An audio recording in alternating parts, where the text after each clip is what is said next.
Tadinya mau jalan-jalan ke dekat Laut Kokura.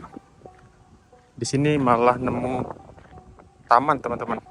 Lumayan nih banyak pohonnya. Bisa buat teduh sebentar. Enak banget di sini suasananya. Nah, di sana tuh ada anak kecil, teman-teman, yang lagi cosplay Naruto.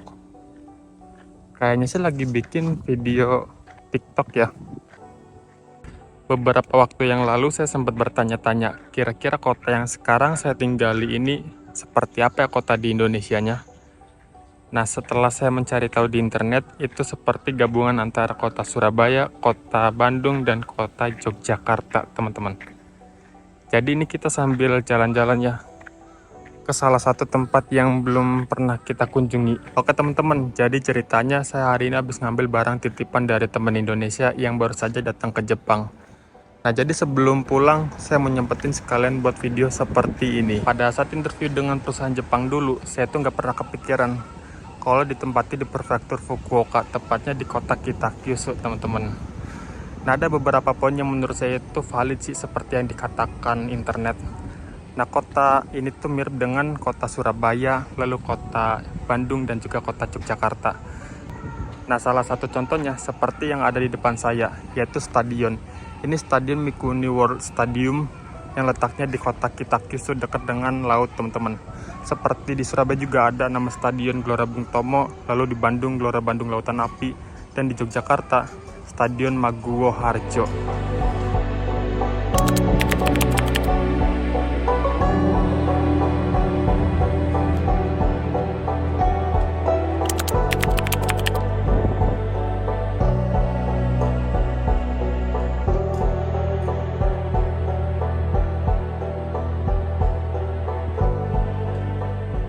Selama lebih dari 8 bulan saya tinggal di kota ini.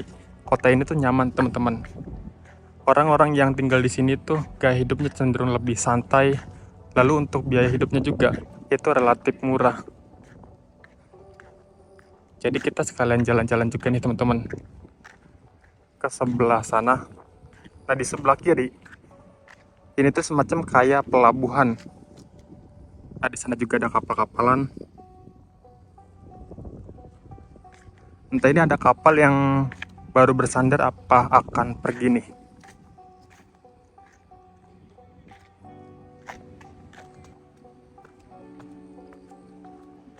Dilihat dari tampak samping, bangunan ini bagus banget desainnya.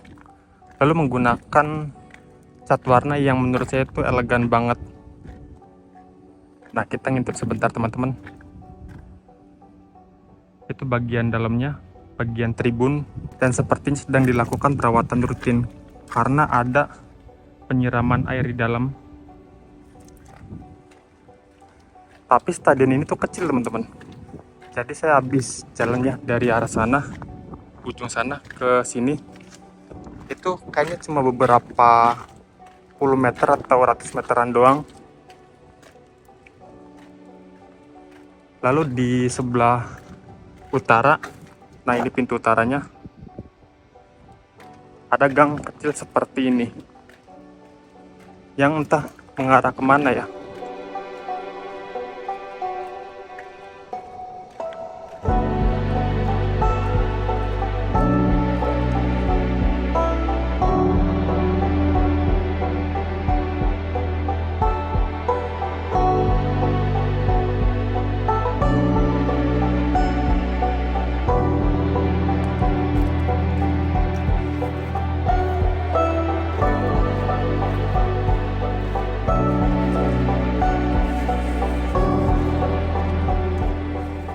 Oh, ternyata kita diarahin ke perairan, teman-teman. Bisa buat mancing nih, tempat kayak gini.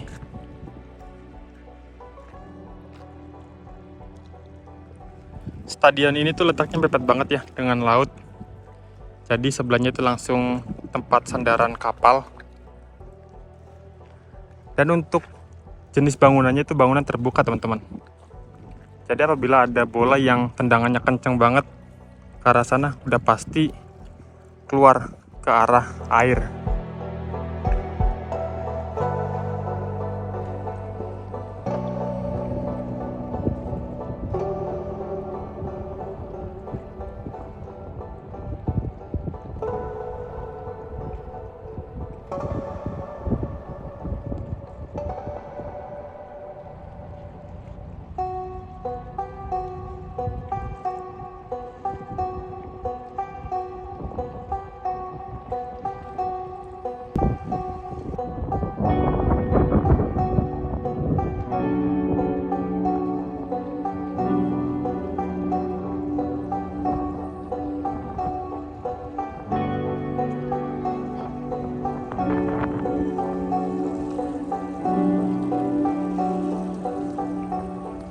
Tempat ini kalau misalkan dibuat untuk pemancingan bakal bagus banget sih teman-teman.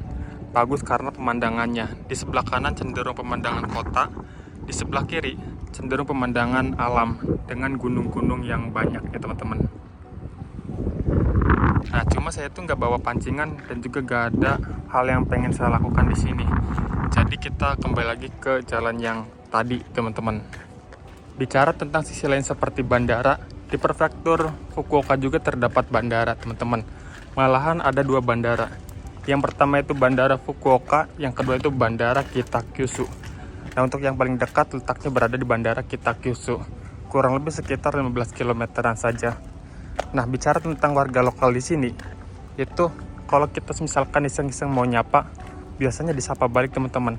Entah itu warga lokal yang masih muda atau lanjut usia. Jangka waktu saya tinggal di sini itu selama 2 tahun yang akan datang lagi teman-teman. Nah, apabila saya tinggal di sini sampai selesai, saya tuh ngerasa cocok-cocok aja ya. Nah, ini saya sedang perjalanan buat kembali ke tempat yang awal teman-teman. Tempat saya naruh sepeda. Jadi nggak jauh dari sini, kita tinggal lurus, nanti tinggal belok kanan. Kalau nggak salah, tadi itu saya ngeliat toko Vietnam teman-teman. Nah, biasanya kalau ada toko Vietnam, itu ada barang-barang Indonesia yang dijual di dalamnya. Cuma saya baru tahu juga kalau di situ ada toko Vietnam. Mungkin kapan-kapan saya akan ke situ teman-teman, nyoba belanja, siapa tahu ada barang-barang Indonesianya.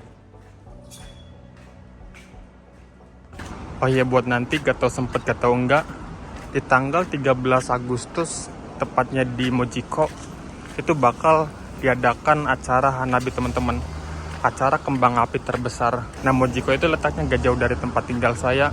Kalau ada kesempatan kayaknya saya bakal datang ke acara tersebut teman-teman. Acara yang diadakan pada malam hari. Kalau acara yang diadakan di jalanan seperti pawai-pawai ataupun budaya, jujur saya kurang tahu teman-teman. Entah itu nggak ada acaranya ataupun sayanya yang nggak tahu kalau misalkan di sini tuh diadakan, tapi kapan.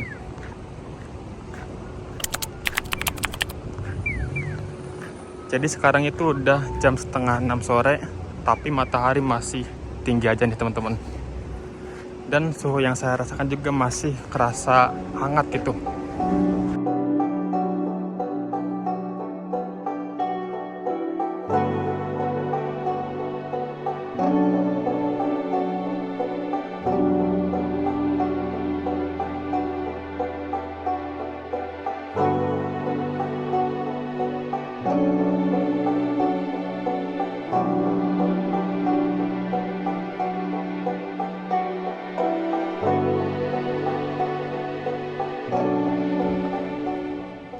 Kalau jam pulang kantor di daerah kota seperti ini lah teman-teman. Sekalian kita mau jalan-jalan juga. Tuh ada monorail tuh, kereta layang.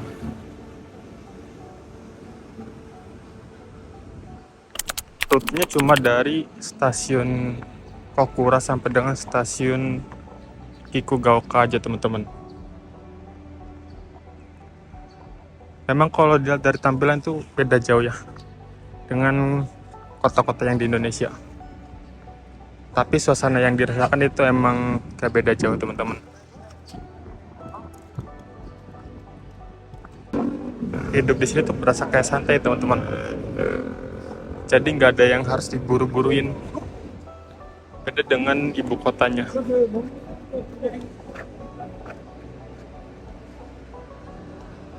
Ngomongin tentang kulineran di prefektur Fukuoka, tepatnya di kota Kitakyushu. Jadi saya mau nyoba jalan ke area sana. Di sana itu banyak tempat kulineran teman-teman. Kayak mini cafe juga ada. UMR di Fukuoka itu per tahun 2026 di angka 1057 yen teman-teman. Di kisaran 110 ribuan. Jadi kalau dibilang besar juga gak yang paling besar, karena yang paling besarnya itu di daerah ibu kota teman-teman, seperti Tokyo, Chiba, lalu Gifu mungkin, dan masih banyak lagi. Dengan uang sekitar 35.000 atau 3.500.000-an, itu bisa hidup sederhana di kota ini. Di sebelah depan stasiun Kokura ada tempat yang seperti ini teman-teman. Ini kalau dilihat-lihat seperti pasar kulineran. Jadi kayak mini restoran, terus pedagang kaki lima, lalu penjual-penjual lainnya kayak komplit di sini teman-teman.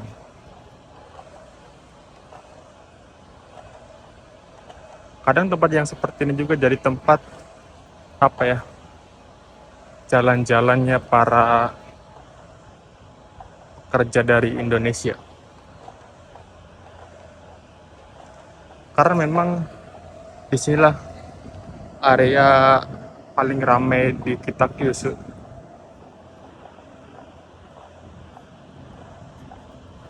Apalagi kalau malam minggunya nih, rame banget teman-teman. Nih ya, kalau teman-teman penasaran perkotaan di Jepang itu seperti apa, kurang lebih kayak gini. Jepang itu sebenarnya cuma di area pinggiran atau area desa-desa. Tapi kalau di kota itu saya rasa semua kota di Jepang ramai ya teman-teman.